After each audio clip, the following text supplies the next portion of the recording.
Howdy guys. So, sorry about chopping off the top of the head, trying to get all the details in with the legs. So apparently knee ride is one of my favorite positions. And so the guys have been asking me to show them a setup that I do for a choke. And so I'll show them. All right. Okay, so here we go, right? So it's underneath knee ride. Come over here a little bit. Right, so I've got up into my knee ride position here like that. And my thumb is in the collar, like this. I have my elbow down a little bit. I vary it a little bit what I'm gonna do with this hand. But again, most stuff that comes from here is gonna rely on the person touching your knee.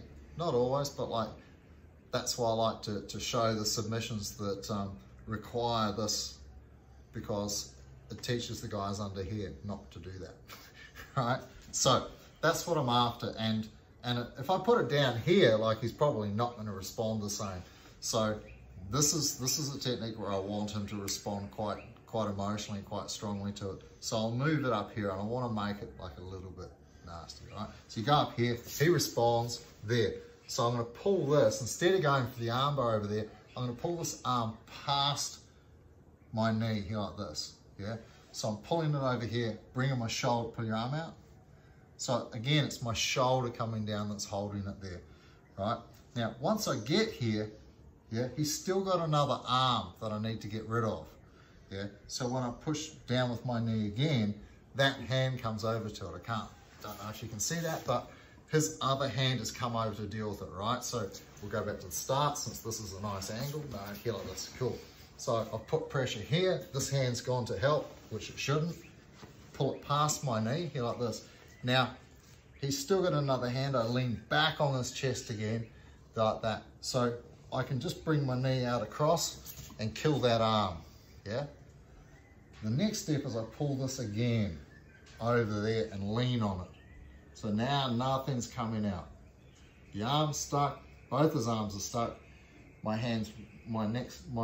forearm is right against his neck's exposed. I've got a spare limb. I bring my knee over, I use my knee to lift his chin, squeeze my knees, and get the submission there like that, yeah? It seems a little convoluted, all of it, but what I'm really doing and what I like to do is I like to have very gentle submissions.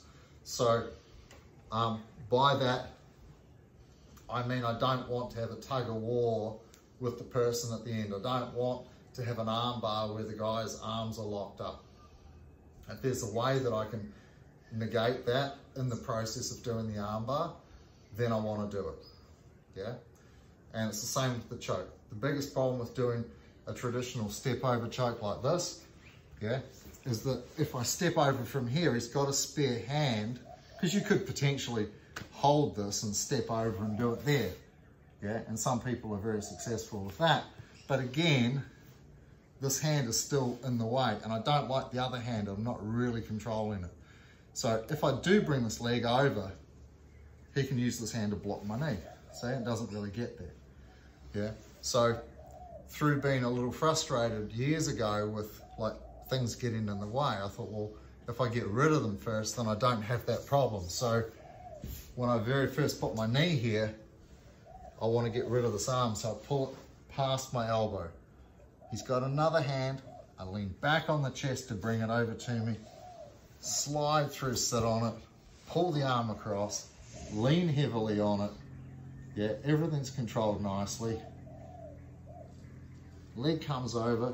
Sometimes he'll move his chin to make it, he'll put his chin nose down in the hole there. Yeah, like this. He puts his chin down to try and hide his neck. So that's why when I first step, I step too far and I push his chin up. I expose his neck by using my leg. I turn back towards him, squeeze my knees, and do the submission there like that, right?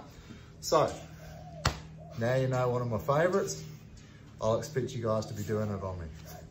See you guys, have a great day.